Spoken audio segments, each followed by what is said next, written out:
We are recording. Well, I'll just sort of say welcome everybody to this discussion of the Helena League of Women Voters in their regular book club meeting. And we are going to be discussing Impact on Issues, which is the compendium of all of the actions that the National League has taken basically since about 1950. And we have assembled members of the Helena League, and we will just, I thought maybe what I'd do is just start out with a brief overview of what this document is and where it comes from and why do we have it.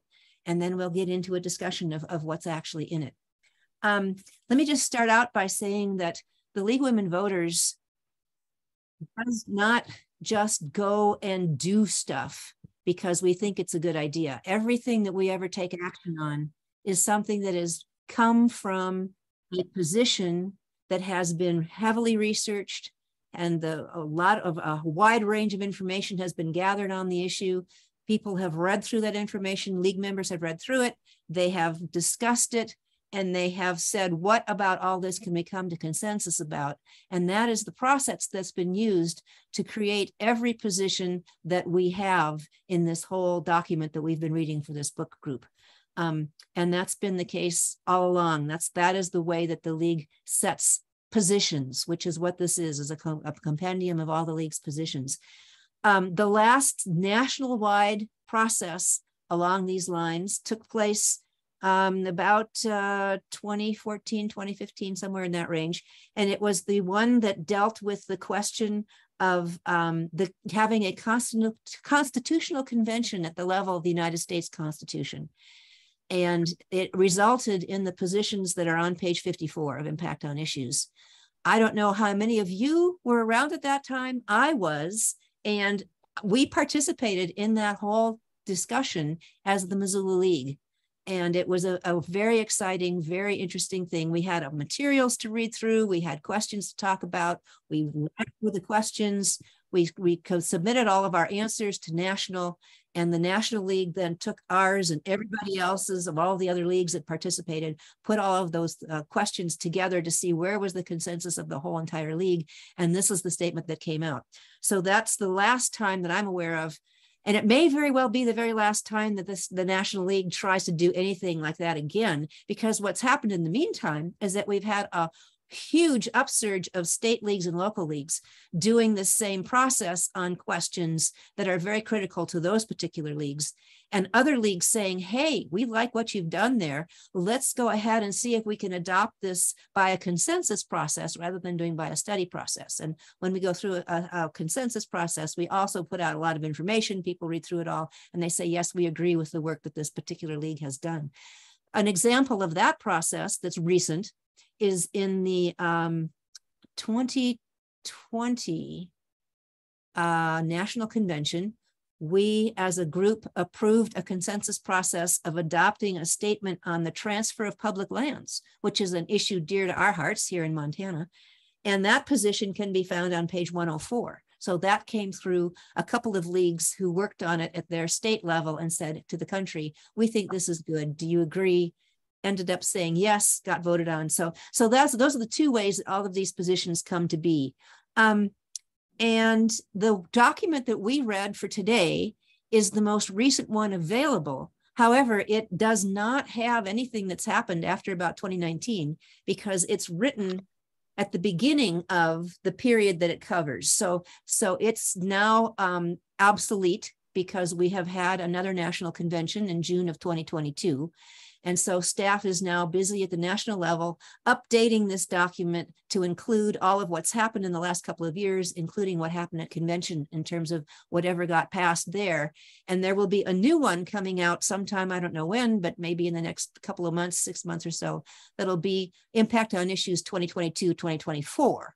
And so it's always forward looking because during that time slot, this is what leagues can use to be able to say, okay, where have we as an organization come to consensus, agreed on positions? What are those positions? And how can we use those positions to take action at the state and local level? And of course, National is using it to take action at the national level. So that's kind of a quick overview of what this is. Just another little couple of things to keep in mind is before we get into our discussion. I had the opportunity to go in and read a bunch of the early records that are in the State Historical Society of what the leagues were doing in the early 1950s here in Montana. And it turns out that National sent out an organizer to Montana in the early 50s. And that woman organizer went around to all the different places in Montana and helped get all these local leagues started. Until about I think the convention of 1946 totally changed how the league was structured. Up until 1946, there wasn't a regular structure of local leagues, state leagues, and national league. They decided to create that structure in 1946. And then in 1952 or so, these local leagues started getting organized in Montana. I think all of our leagues probably date back to the 1952, 1953 time period. And so that is why we have the structure we have now. And any league can take a position on, any league can take action based on these national positions, as long as they apply it to their own local level and don't try to apply it to the next level up. So for example, in Missoula, our local league is taking action on affordable housing, and we're using the statements that are in the national position to be able to go forward and take action on affordable housing. The state league is the one that decides what can be done on issues that affect state legislature and state level kinds of things. So local leagues cannot take action on a state issue without getting permission from the state board. So that's how that works. And of course, local and state leagues cannot take direct action on a national issue unless they have permission from national. Now, there's a whole bunch of areas in which national has said, these are priorities, go for it, do what you can. And so we work on those all the time, voting rights among them, all of that kind of stuff. The key thing that we try not to do is we don't get crosswise with national. So if there's areas around outside of that we want to try to lobby at the national level with our congressional people, we need to check in with national before we do that, just to make sure that the message that we're sending is all the same direction, so that we don't have one league saying, well, I'm interpreting it to say this and I'm interpreting it to say that, and we're both going to our congressman with different messages. We don't want to do that. So that's part of the reason that we have this document is so that there is this one place everybody can go to see the fullness of what's happening at the national level. Let's see, Mary asked me earlier, do we have something similar at the state level? We do. And all of our positions that we've arrived at through this process of consensus just for Montana are all contained on the website for the Montana League. And if you go there, you can see on the left-hand side, there's a whole menu. One of the items is positions. You click on that, and it'll take you to all of the positions that the Montana League has adopted over the years.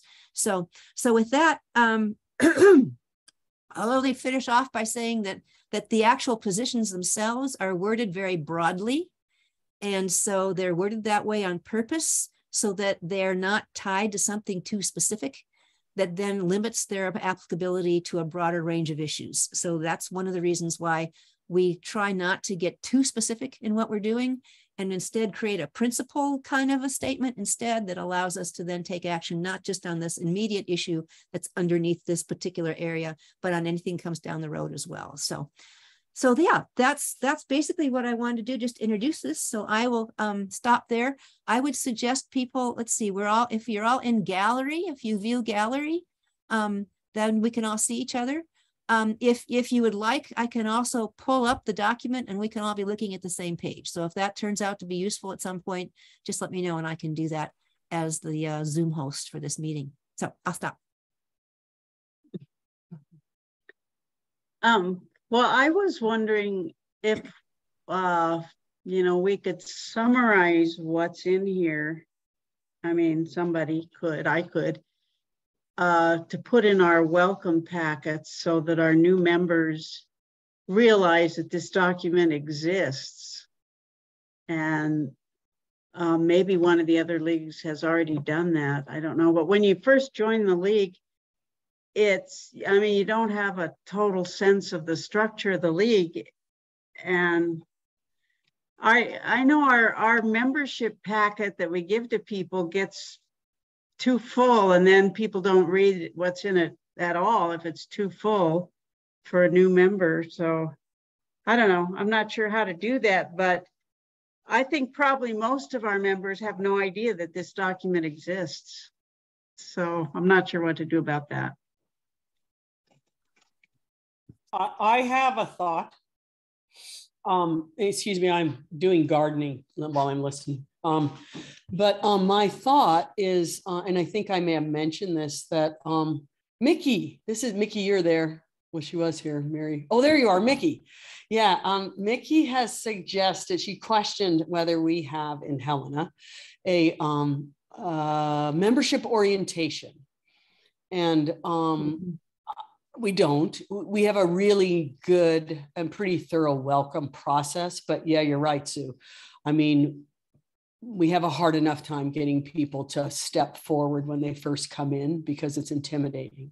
And it's just too much information to read. So perhaps a way for us to do this would be once a year, run an orientation, and this would be part of it. And we could welcome anybody to come to it, because who of us don't need practice in, you know, reading old, long, beautiful documents. That's my suggestion. Yeah. Sherry? I think even putting the link in could be helpful. Just saying, would you like to learn more about what the league does on its national level and some of the court cases it's been involved in and what the main policy issues are? Just something to pique people's interest, because I agree. I think having a membership meeting once a year or a new members is a really great idea. I think that if we could pique people's interest to look at this early on, it gives so much background. Yeah.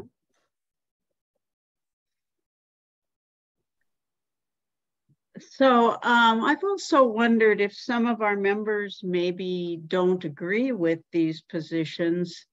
And Nancy and I had this conversation once where if you don't agree with the league's positions and then we go and testify in the legislature and we say, the League of Women Voters of Montana supports reproductive rights or something, and you happen to be a member that is pro-choice or pro-life or something, you know, I guess that's just how organizations work. Not everybody agrees with everything, but it's majority rule, kind of. Yeah. But we should know. We should know if some of our members have different ideas. There's language in there in the introductory section that talks about how the National League, the idea behind this is that whoever's in charge of the league, in this case it'd be the Helena League, the local league board, needs to be sensitive to where its members are.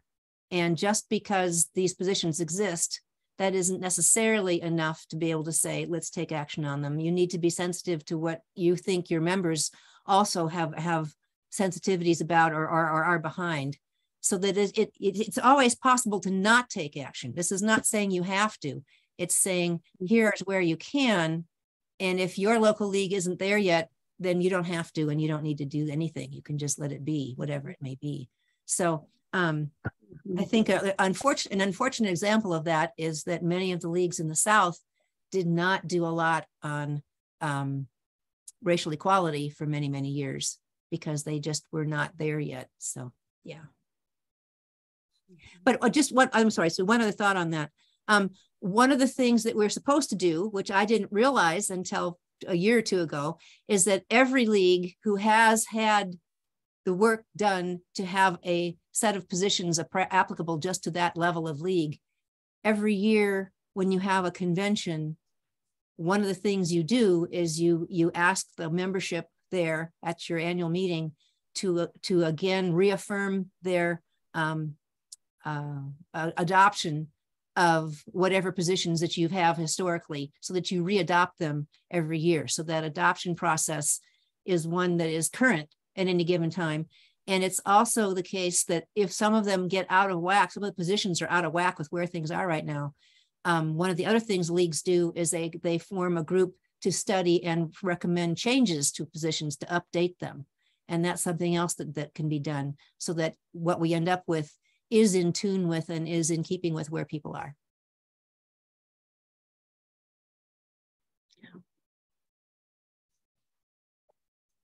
So I wonder if some of our newer members have comments or questions about these league positions on important topics. We've got some new members here. Well, I'm new to the book club, but I'm not new to league. I've been a league member for about 7 years. So, but I understand everything that we're talking about, and it is difficult because I've had actually some league issues come forward that I didn't agree with, but I just stayed off to the sideline on it. I didn't go and be actively, take a position with it with the legislature, my own representatives or anything, because I didn't feel comfortable with it. So as a person, just a regular citizen, I can do that, but I certainly, I did not sign on to a lot of the things that the league wanted to do at one point. But that's what league's all about. And sometimes you can say, well, can you live with this?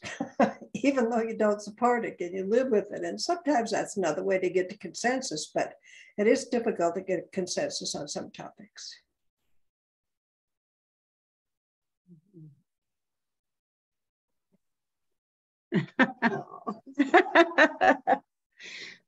Yeah. So Tracy or Susie or Norma, do you have any comments on what the positions are saying or how they were developed? No comments from me. Looks good. I'm kind of multitasking and getting ready for a bike ride, so I'm just kind of listening in. Thank you. All right. All right. Sherry? So something, I was looking earlier today at the healthcare, the league's position on healthcare. And one of the things that I think this document is particularly good at is really getting to kind of a granular level on what the issues are and making statements. They talk about taxes, cost control, equity issues, things that you might not immediately think of when you're thinking of the overall healthcare questions. And I think it is a good document to go to, even for us as individuals, when we write to our legislators about an issue, because it can give us a few more key points that we may not have otherwise. I know I certainly don't get into the granular level on a lot of things. And even though, as Mickey said earlier, some of these are general enough so that you can really make them applicable to different situations, I also think they're specific enough to help us as individual citizens come up with.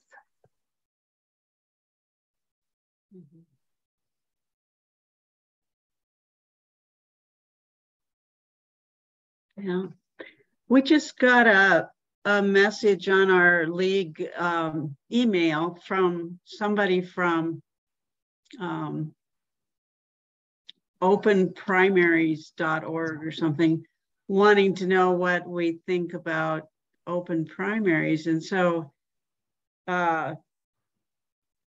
we could just, somebody asks a question like that, we could just go to this book and tell them what it says, if it says something, but it doesn't say anything on open primaries. But somebody might have a question like that. We could use it in that way.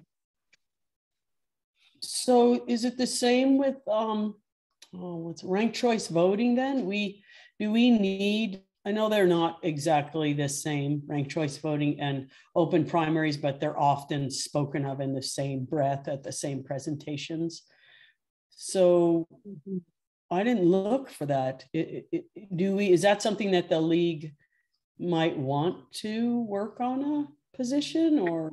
Well, this letter that we got said that they suspected that was going to come up in the legislative session, that people were going to be wanting to not have open primaries, to have closed primaries. And if that comes up in the session, I don't know how would we probably wouldn't respond because we don't have a position.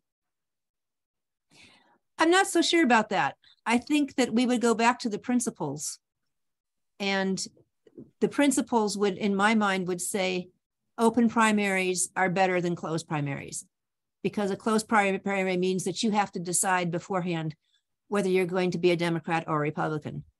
And closed primaries cut out independents entirely, because if you're not one of those two parties, then you can't vote at all.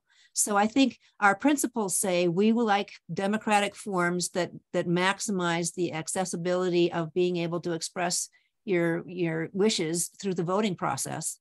And to me, that lines up real clearly with open primaries. And so I'm thinking that we probably would. I think we actually might have already. I think there might have been a bill in last time around that didn't get very far that we opposed. Oh, okay. Yeah.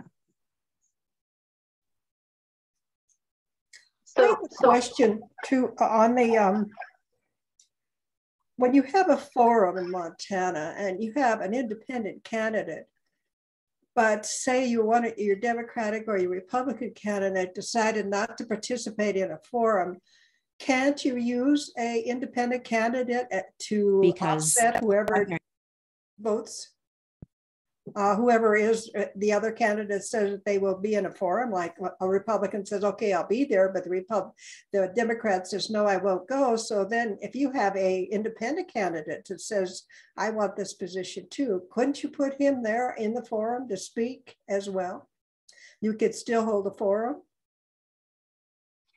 We can do that. We would encourage probably wanting to include the independent in any case, because we like to encourage people who are interested in running to be able to have a way to get to tell more about who they are. It's a tough call. It has to be done kind of based on the situation you're in. The State League attempted to pull together some candidate forums for the congressional districts and for the Supreme Court this time around. And we opted not to go forward with any of them because none of the Republican candidates would go with any of them. And it was just too, it doesn't look good optically. It looks like you're not as nonpartisan as you say you are if one whole major party is not present at that level at the congressional and Supreme Court, that they're just not there. Now, mind you, we're not supposed to have, the Supreme Court's supposed to be nonpartisan, but the one race that was contested, the major person who was the running in that race wouldn't show. So it was a two-person situation in terms of candidates. So we made the decision not to go ahead with them this time around. Going back to your question, Becky, about ranked choice voting, there is a whole section in here that talks about the most recent position that has been adopted at the national level about voting mechanisms, which I think was, again, something that came out of the 2020 convention. And what it asks there is that if you are at a place where you're looking at an alternative voting structure of some sort, that before you take a position and go out there and take a position and publicly on it, that you check with national, just to be sure that we're all on the same page about how those things interrelate with each other, because that gets into some granular detail sometimes on things like that. So yeah, no, it is possible to go ahead and do that. And one of the leagues that was extremely important in ranked choice voting in the nation was the Maine League. The Maine League actually provided a ton of voter information about how ranked choice voting was going to work in the 5 years ago and 6 years ago before Maine adopted ranked choice voting. And then afterwards also provided a huge amount of public information about how to vote in a ranked choice election, because it's very different from what we're used to. So the league has definitely been involved in that issue. It's just one that they're still wanting to have a little more awareness from the national go forward.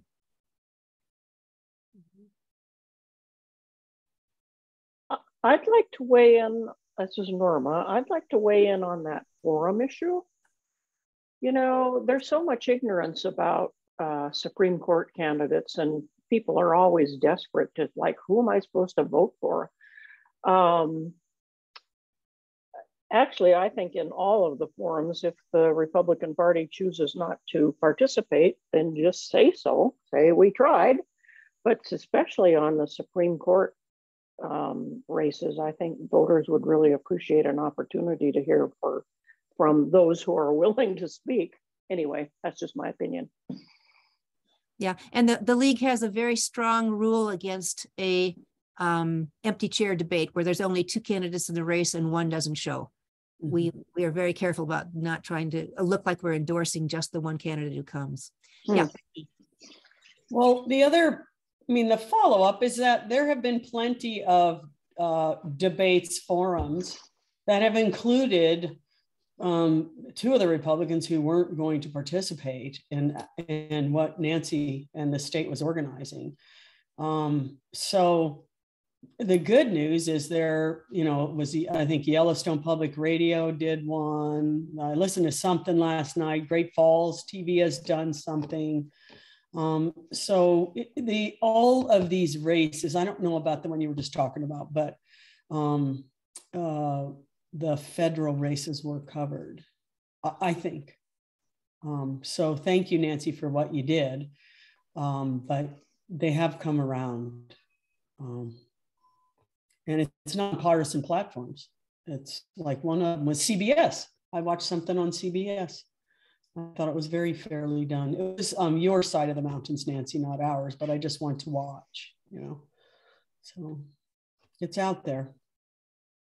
So somebody in our league said if they're not wanting to come to league events, because they think we're a liberal organization, but they do participate in other organizations' debates or forums, should the league just maybe offer a list of forums where candidates are appearing when we can't do our own? Yeah. The other thing that we'll be doing more actively going forward is we're going to be more actively pursuing Vote 411. And Vote 411, for those of you who are not familiar with it, is a national website that is completely now owned and operated by the league. And it is a all-purpose place. You enter your street address, and it gives you all the information you need to link up with what you need to know to be able to register to vote, to go where you have to go to vote.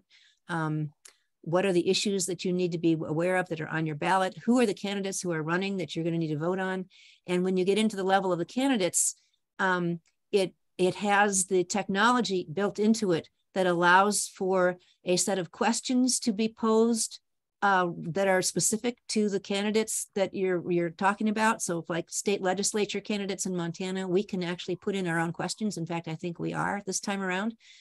And those candidates then are invited to respond to those questions, and they respond by going into the actual Vote 411 program and filling in their own response. So there's absolutely no editing, no messing with it at all from the organization side. It's all the candidate doing their thing. And a new little device that's going to be in the next iteration of Vote 401, it's not in this one, is if you go in and look at all the candidates and you see candidates who haven't responded, in the future versions, there'll be a little email that you can click, and you can send that candidate an email right from Vote 401 saying, hey, I would like to know how you stand on these. You haven't filled this in yet. Please respond to this survey. And that could be anybody who goes on there. But it's been very well received. It's had like 6 million people nationally have gone to it for research to find out more about their candidates. And we are going to be building participation in that going forward. And that's a really strong opportunity, particularly for local elections where there just isn't much out there. And people are more inclined to participate in nonpartisan local elections. So we're going to be trying to move that forward probably next year as we can. So this is Ann. We ran into some issues with our candidate forums, as most of you all know, but the Public Service Commission had 2 candidates and it is partisan. So we didn't do a forum, but we sent questions, and one candidate there was a Democrat answered, and those will be posted soon with the non-responses from the other, etc. But he just emailed me today and said, I'm confused. I just got this message from Vote 411. Looks like the league. Are there more than one league? What do I do with this? And so I'm like, I had no idea that Vote 411 was already reaching into those types of local races. And we need to coordinate, because it seemed a little like, sorry, I didn't know you were going to get that one as well, but more access to voters, I guess.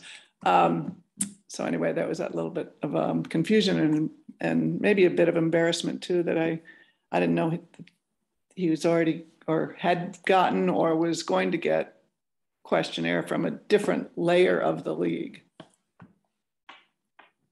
Yeah, I wasn't aware that they were doing public service. I know they do the other state level officers, but I didn't know they were doing public service. So yeah, we'll have to, going forward, hopefully we'll all be much more integrated. There are only 4 states in the country who have not taken steps to get integrated into Vote 411. We are one of them. So we're going to be working on that. That's great. But excuse me, Nancy, who did that? Was that national? Because Billings, oh. Yeah. Okay, Mickey, we gotta make sure we know. Now, actually, that's a good point. Maybe it wasn't national. It might have been, because you guys are in different districts, and if you overlap with other leagues, then they would have done that. Yeah. No, I think it was national. Was it Deborah, somebody, JD? Turner? Maybe, yeah. Oh, yeah. That's national. Yes. Yeah, she's the head. So anyway, she's the one that sent the email to John Repke, and then he forwarded to me and said, what's this? Oh. That's national. Yeah. Yeah. So, and he should do it, Anne, because I did encourage him. I said, sorry about the confusion and the redundancy, but it's another, forum. I just felt a little icky about not knowing that was coming or out there.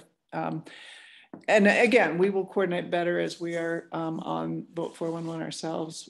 But there we have it. That was my this morning deal with Vote 411 and our forums. Yeah. All right. Well, I think he will. He wants to get his positions out there. He was just confused. I don't think it's a problem. It's just like, what's this? As were you. Yes. I wouldn't have known. Yeah. That's why I didn't ask. I just answered it and said, yeah. And I explained our layers. That brings up something that I noticed, and I feel a little ignorant here, but is there a place where we could go to see the structure of the National League? Because the document that we read talks about the lobby corps. I know that we've joined in on certain lawsuits, and frankly, as a book club member where we've been reading a lot of books that leave us kind of like, oh my gosh, now what? It's heartening to know that all of this is going on, but I have no sense of how. Sure. So the National League has a national board. I think there are, I don't remember, maybe 8 or 12 people on the national board. And those folks are elected at conventions. And I think they have terms that overlap. So at any given time, we're only electing half of them, 4-year terms. Obviously, the national board, they're all members of local leagues from somewhere. So they have, that's their membership, that they're one of us, I guess that's the way to say it. We also have a staff and an office in Washington, DC. And the leagues that are right around DC have members who can volunteer to be part of the lobby corps.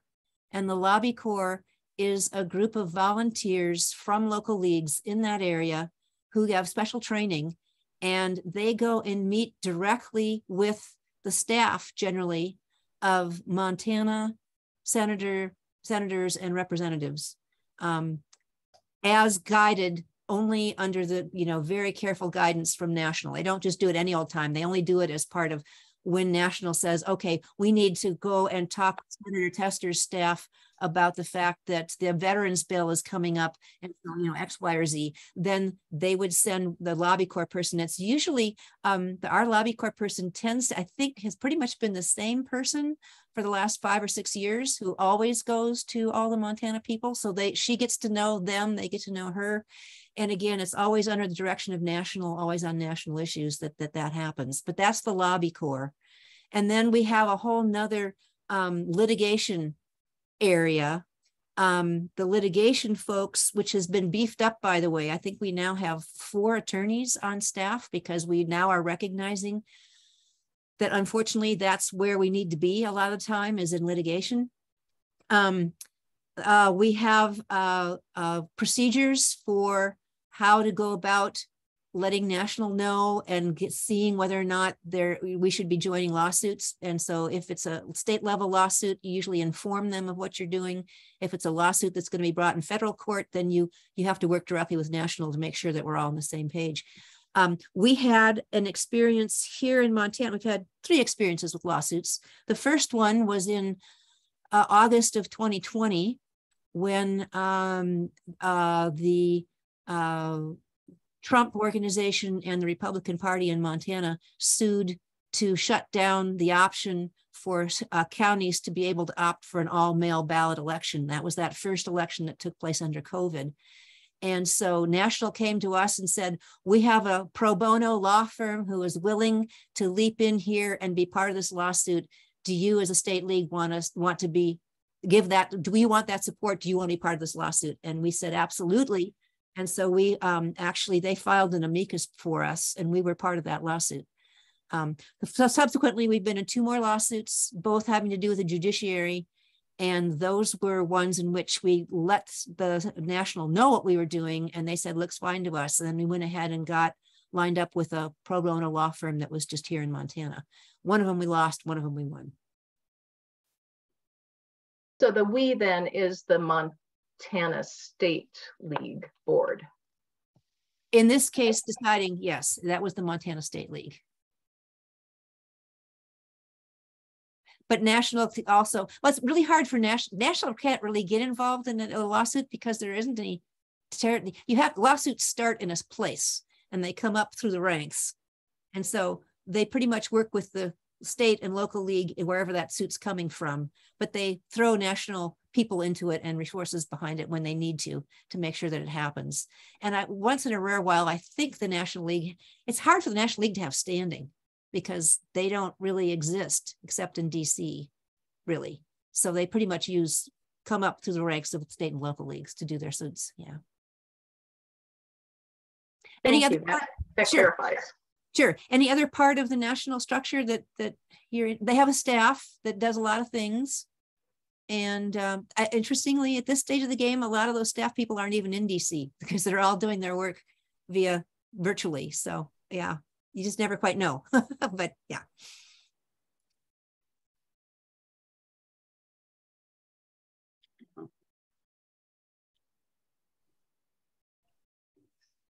I just want to mention something about young women that are joining the League of Women Voters, and I've seen this in Colorado. They want to be more active than what the league has been, and they want to demonstrate, and they've been out demonstrating a couple of times in Colorado, big demonstrations downtown Denver in front of the Capitol. Now they're down there this month demonstrating on Roe versus Wade. But I think we have gotten some pushback from some of the public about the League of Women Voters being too active. But this is what the young people want. And the young people are joining the League for that reason, is they want to have a voice out there in what's happening politically. So this is something I think we're going to have to deal with. If we want the young people, we're going to have to take some more stronger positions. I mean, doing some more things out there than what we're used to doing.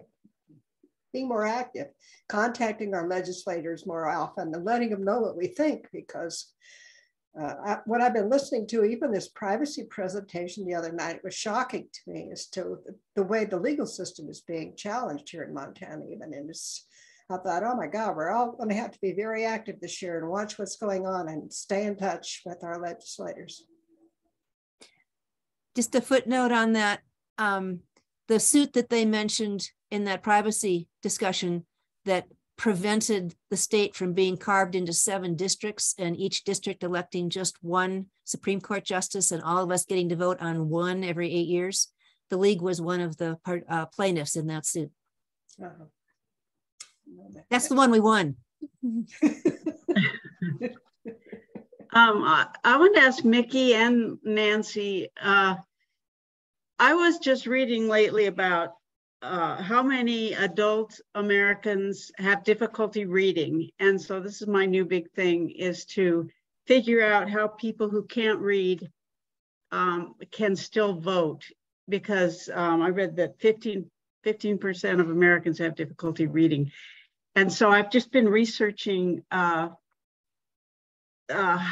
those people can vote. But I've never heard the League, anything about the League focusing on that. And it just seems like a huge percent of people that may not vote because they have difficulty reading a ballot. So, so what I found was you can go to a voting office and put on earphones and it'll read the ballot to you. And then they have these clickers where you can scroll on one side and push yes on the other side when you hear your candidate through your earphones. But I don't think most of the non-readers know that that exists. And most non-readers don't go around telling or admitting that they can't read. So I've never heard the League really talk about people who are dyslexic, or I know we talk about disabilities, and there's lots of opportunities for wheelchair people to vote, and they even have Braille voting machines. But just for non-readers who can't read, who have too much difficulty reading the ballot and don't vote. Anyway, so that's my new thing, but I haven't really heard the League focus on that. Sue, something I'm wondering about is, I mean, the election office could really do a nice job of running some stuff. And I don't know if this is possible, and now's not the time to ask Connor, but would the election office consider having a day, we have all this early election where you encourage people with disabilities to come in, because there'd be a lot of help there. Yeah, I talked to Connor and I talked to the Secretary of State's office about options for non-readers, and I got some good ideas from them. But the problem is that non-readers don't like to admit that they have difficulty reading. Sure. And so it needs to be very private. Yeah, so I'm not sure how to keep it private, although you can get a mail-in ballot, but I'm thinking a lot of non-readers may not even want to tell their friends and relatives that they have difficulty reading. It's really a stigma, and so it needs to be a private thing, but I'm not sure how to move forward with all that.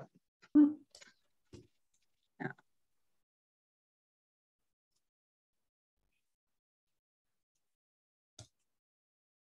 To be honest, this is the first time I've ever heard a League member present that issue. I've never heard of it before, but what percentage would you say of the public can't read? Well, Sherry just posted a thing that said maybe 10%, maybe 9% of Montanans might have difficulty reading. But I know there are high percentage of dyslexic men, especially. When I worked in the assessor's office, people had to write out why they didn't like their property taxes. And, even from prominent people in the community, they couldn't write very well. That's why men have always had female secretaries, but that's another issue. Yeah. Something to think about. But, Montana's probably more literate than a lot of other states. I don't know. Anyway, I'm working on it. This is Susie here. I wonder, doesn't the library have a literacy program where they assist people to learn how to read? Seems like that office might be helpful in spreading the word, you know, letting those people know that that option exists. Good idea. Mm-hmm. Yeah.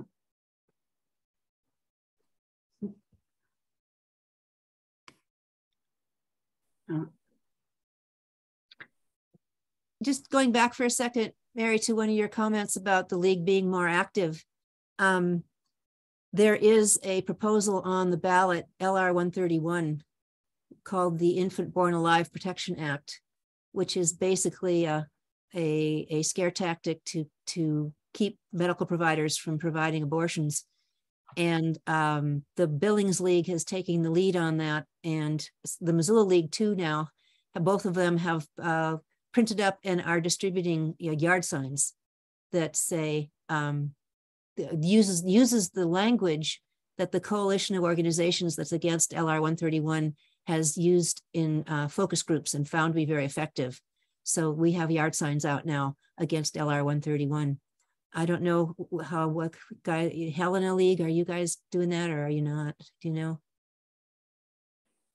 I'm the only person I think who's working on it, and I didn't work on it yesterday. I did do some research. Our hospital and probably yours and all the hospitals in the state are doing a huge campaign, huge educational thing. And I spoke with them and suggested they do more than just our paper reach rurally, think of every social media and media source they had.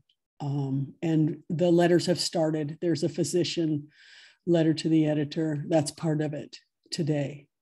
So.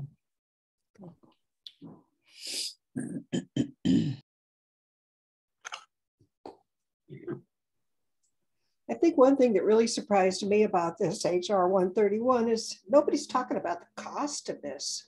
They're just talking about the fact that it's important to keep these babies alive. But the poor parents, after they've gone through this stress of having a child born with not going to live and tubing them up or whatever they have to do to keep them alive for days in NICU, that's not cheap. I mean, I can't believe that they would like to put that on top of these poor parents that are just going through this trauma, because we know healthcare is very expensive.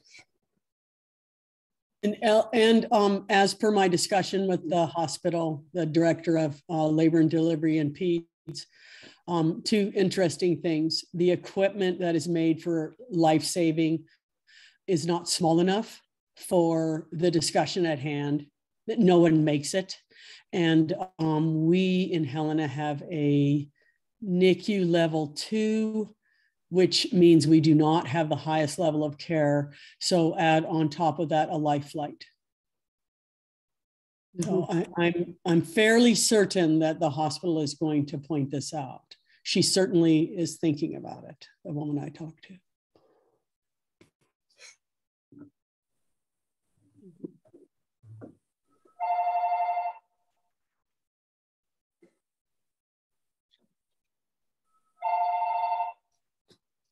So next month is our book is Jesus and John Wayne. Is that right, Jerry? That is correct. All right. Yes, we're already at 12:50 here. Does anyone else have any comments on the policy document or questions for Nancy before we move on? Becky? Well, I'm just waiting to make sure no one else is raising their hand. I'm just thinking about it. It's a beautiful document. Every time I get into something in the national site, I'm really impressed. And I haven't read the whole thing. I'm getting a copy of it, which is outdated. I just learned, but I really liked what we did in Democracy Champions. And that was that, Nancy, didn't you choose a topic or a couple of topics, and we then read the topics, and then you took us through the whole process. And I'm wondering if that's not a nice way to do a new orientation. I mean, everyone can have the document, you know, it's available to everyone, but there are probably a lot of people like me who don't read the whole thing. They read parts of it and realize, oh my gosh, this is beautiful. But then you have to remember how it's there. But I think to have a applicable use of it the way we did in our class was great. And I would take it again. I mean, I think that if we did something like this annually, I think we'd have members like me come all the time because I forget what I was taught. And then new members. So Nancy, you're shaking your head. Yes. No, I'm shaking my head for a lot of reasons. One of them is I think that's a great idea. Because of the legislative session, it's probably more realistic to do it every other year than it is to do it every year. Also, anybody who's going to be getting involved in the legislative session will become very familiar with this book because this is our Bible. This is where we go in order to be able to say anything at all about almost anything. Even if we end up not using the position and use a state position, we still have to make sure that we're in tune with whatever the national position is. So yeah, we will get to know this book intimately in the next couple of months.